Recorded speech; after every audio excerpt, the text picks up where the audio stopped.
Alright guys, Rich here from the RC Network, and this is going to be build update number 3 on my Team Associated B44.2 10 scale buggy build. This is a very nice kit. I have probably spent another 2 hours since the last update building some stuff up. Pretty much in this update I've built up the shocks and I've done some of the final touches as far as getting the battery boxes assembled and put on, and just the last few kind of touches before I start getting into installing some electronics and also body and wheels and tires. So probably all in all we're about the 9-hour mark now, and it's been a very fun build so far. It really brings me back to wanting to build kits because it really teaches you exactly how everything goes together, and the easiest way to pull this center slipper out, things like that. So definitely I'd suggest building your kits. It's definitely fun to do, and I've kind of brought myself back to it. The last probably 3 or 4 RCs that I've had have all been rollers, and it really brings me back to wanting to build a kit. So pretty much built the shocks, and let me grab this thing here and I'll show you guys the shocks up close and personal there. Very nice shocks. They're hard-anodized aluminum bodies, fully threaded, and they do give you lots of that signature blue Team Associated, including those little balls at the very end there, if my camera would focus. And then the titanium nitride coated shock shafts, all the way up to those nice bleeder caps. Now, those are the first bleeder caps that I've ever used before. A little bit hard to get used to at first, but once you get it down, it really gives you a nice plush feel and definitely gets all that air out.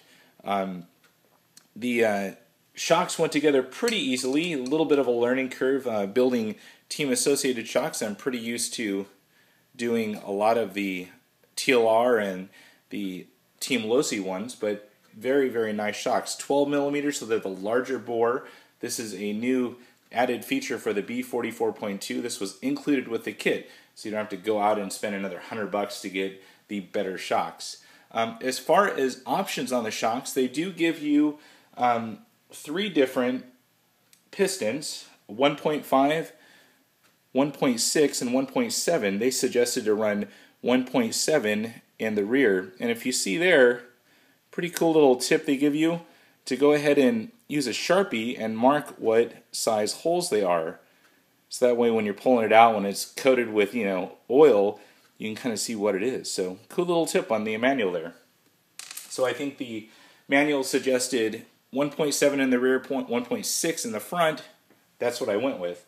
They also give you an assortment of spring retainers. I use the suggested 5 millimeter. There's also, I believe, a 10 and then also a flat one. Not too bad that they include all those little options. Other things that they do include in the kit: the front sway bar, rear sway bar. They give you the silver one and also this black one. The black one seemed to be a little bit thinner, so I went with the suggested silver one in the manual. As far as the battery boxes, they do give you an optional spacer, and they are a plastic spacer. They're not like the TLR ones from the 22 where they're the foam spacer. So these are kind of cool. They have like a little notch in the rear, so they fit right into the battery box and they stay put. They won't go flying out of your vehicle. They also give you the rear hub kind of riser. They give you an A version and a B version. They suggested the A version, so that's what I went with. And all it is just basically different spacing of the camber turnbuckle in the rear. So pretty much went with the A's. I have some optional parts coming up here soon.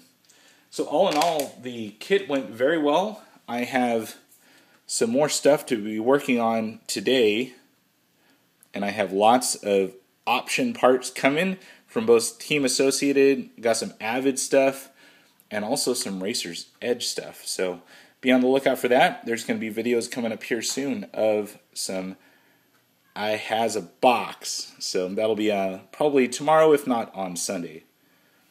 So all in all, very happy with the kit.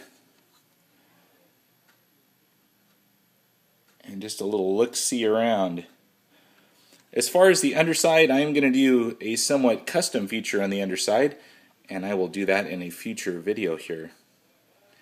So that's it for now, guys. If you have any questions, please throw it down below, and hopefully you're enjoying this build as much as I am. That's it for now. Over now.